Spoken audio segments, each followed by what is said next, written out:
Hello दोस्तों, आज की कहानी से आपको जानने को मिलेगा कि समय को बर्बाद ना करके उसका सदुपयोग करने से तथा कठिन परिस्थितियों में धैर्य बनाए रखने से सफलता अवश्य मिलती है। कहानी को शुरू करने से पहले आपसे गुजारिश है कि हमारे चैनल को सब्सक्राइब करें। और आइए शुरू करते हैं आज की कहानी। एक गांव में एक बूढ़ा आदमी रहता था। वह दिन भर अपने घर के बाहर बैठा रहता था और चिल्लाता कि जैसा चाहोगे वैसा पाओगे। उस रास्ते से गुजरने वाले लोग उसे पागल समझते थे। वे उसकी बात सुनकर अनसुना कर देते थे और उसकी इस बात पर हंसते थे कि उस दिन गांव का एक युवक उस रास्ते से जा रहा था। तब बूढ़े आदमी ने चिल्लाते हुए कहा कि जैसा चाहोगे वैसा पाओगे, जैसा चाहोगे वैसा पाओगे। ये बात सुनकर वह युवक बूढ़े के पास गया और उससे पूछने लगा, बाबा, बहुत देर से जैसा चाहोगे वैसा पाओगे चिल्ला रहे हो, क्या आप सच में मुझे वो दे सकते हैं जो मैं पाना चाहता हूँ? बूढ़ा बोला, हाँ बेटा, लेकिन पहले तुम मुझे यह बताओ कि आखिर तुम पाना क्या चाहते हो? युवक बोला, बाबा, मैं चाहता हूँ कि एक दिन मैं गांव का सबसे अमीर सोने का व्यापारी बनूँ।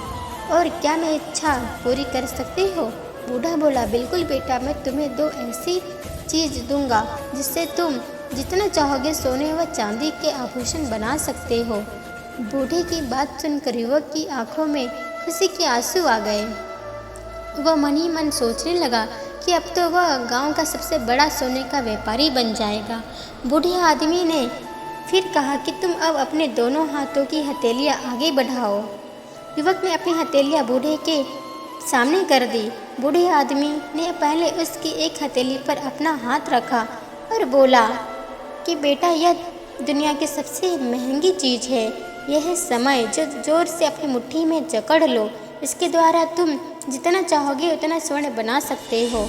इसे कभी अपने हाथ से निकलने ना देना। फिर बूढ़े आदमी ने अपना दूसरा हाथ युवक की दूसरी हथेली पर रखा और कहा, यह दूसरी कीमती चीज़ जिसे धैर्य कहते हैं। जब तुम्हें यह लगे कि तुम पूरी मेहनत और ईमानदारी से किसी काम को कर रहे हो, लेकिन उसके बदले आपको इच्छा अनुसार फल प्राप्त ना हो, तो उदास ना होना।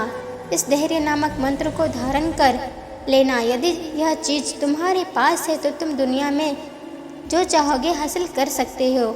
युवक ने ध्यान से बूढ़े की बात सुनी और उन्हें धन्यवाद कर वहाँ से चल पड़ा। उसे सफलता प्राप्ति के 2 गुरु मंत्र मिल गए थे। उसने निश्चय किया कि वह कभी अपना समय व्यर्थ नहीं गवाएगा और सदा धैर्य से काम लेगा। कुछ समय बाद उसने सोने के एक बड़े व्यापारी के यहाँ काम करना प्रारंभ किया। कुछ वर्षों तक उसने मन लगाकर व्यवसाय का हर गुण सीखा और एक दिन अपनी मेहनत और लगन से अपना सपना साकार किया। सोने का सबसे बड़ा व्यापारी बन गया। आशा है कि आपको यह कहानी पसंद आई होगी। इस कहानी पर अपनी राय और सुझाव हमें कमेंट में बॉक्स में ज़रूर दें। जल्द मिलते हैं दोस्तों अगली कहानी के साथ। तब तक के लिए